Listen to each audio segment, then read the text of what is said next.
तर इथे ना मी ही वांगी घेतली आहेत, वांगी मी फ्राय करणार आहे।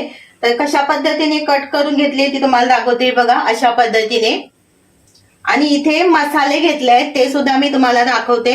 तर इथे मी घेतलाय रवा, हा बघा 1 चमचा रवा घेतलाय, अर्धा चमचा हळद, लाल तिखट 1 चमचा आणि चवीप्रमाणे मीठ घेतलेलं आहे। आता हे आपण ना मिक्स करून घ्यायचं। एका साईडला मी तवा सुद्धा गरम करत ठेवलेला आहे।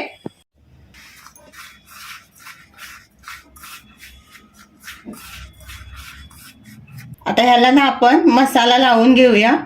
हे बघा, मोठं वांग असेल ना तरीही चालेल, पण माझ्याकडे ही ना छोटी वांगी होती तर मी म्हटलं जाऊन दे, चला आता याच्यामध्येच आपण फ्राय करूया। खूप छान लागतात ही वांगी। जाऊ दे तव्यावर घे, भात येतो ना बारीक आहे। तवा आपला गरम झालाय तर थोडस तेल घालून घेऊया। याला जास्त तेल सुद्धा लागत नाही, कारण वांगी ही पटकन शिजली जातात। थोडस तेल गरम करून घेऊया म्हणजे पटकन वांगी आपली शिजतील। चला इथे मी घालते बघा।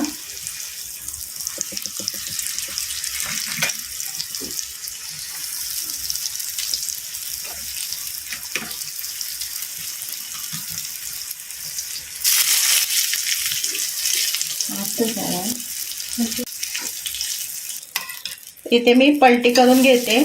तर तुमच्याकडे ना जर तांदळाचं पीठ असेल ना तर थोडंसं त्या रव्यामध्ये मिक्स करा, कारण रवा काय होतं निघतो तेलामध्ये,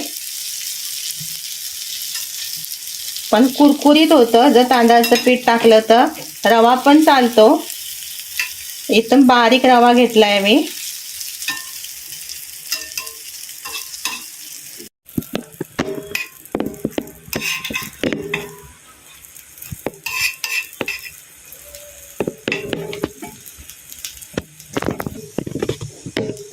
तर इथे ना ही बघा छान अशी कुरकुरीत अशी आपली वांग्याची कापं तयार झालेली आहेत।